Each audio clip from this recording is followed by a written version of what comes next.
Hello, I'm Honey Kim from South Korea, and today I'll talk about how COVID-19 has changed our life in past 8 months.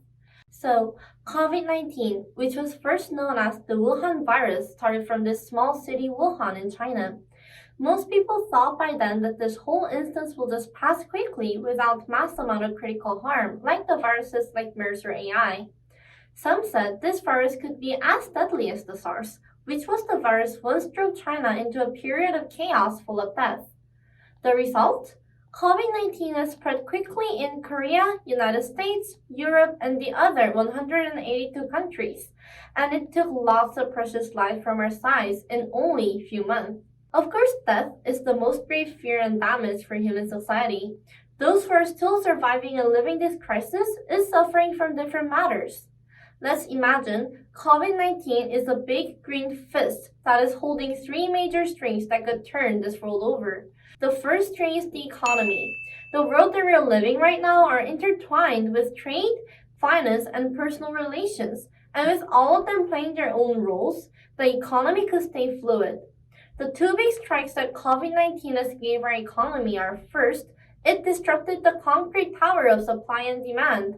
Because China, Korea, and Japan played the key production role in this world, their absence caused a huge decrease to the supply of the products, which ironically leads to the decrease in demands also. Second, it has caused the oil money to drop sharply.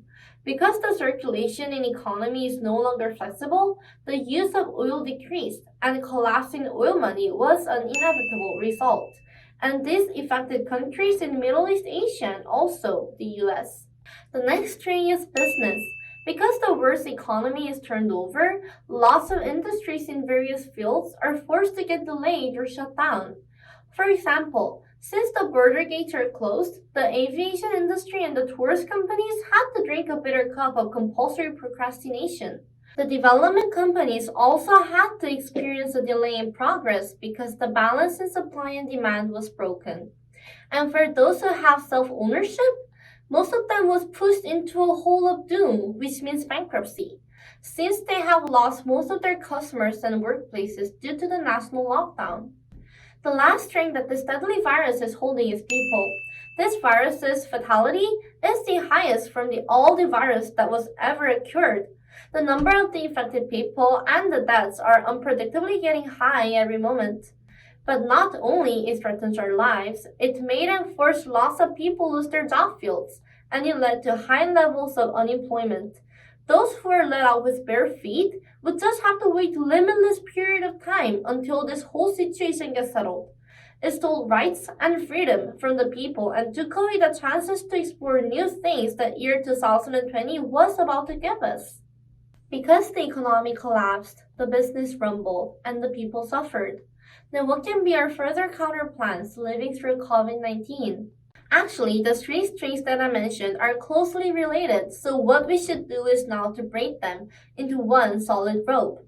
Even though people suffer from the international pandemic situation, social distancing, working home, and online homeschooling has become a new lifestyle, and some say COVID-19 has created a new culture. People eventually figured out a way to enjoy quarantine, like TikTok or Netflix, for example. And through that process, new business items has turned up, which made our industrial market more colorful. We're not only talking about COVID-19 here.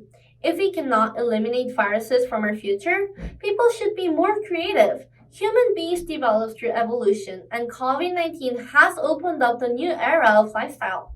Rather than waiting for all of this to end, we have to figure out what we can create to make our lives more convenient to live through this world. And if the government supports some business fields such as non-face-to-face digital services, delivery markets, or environmental or medical companies, the field's development could be one solution that could help the strings to be steady again. But of course, most importantly, we should have consciousness and be aware of this whole pandemic situation. But as you guys can figure it out, just waiting and being careful is not the only solution anymore. We need to adapt and live. And in that way, we can develop a new culture, a new lifestyle, a new business model, or a whole new idea of the economy. Who knows?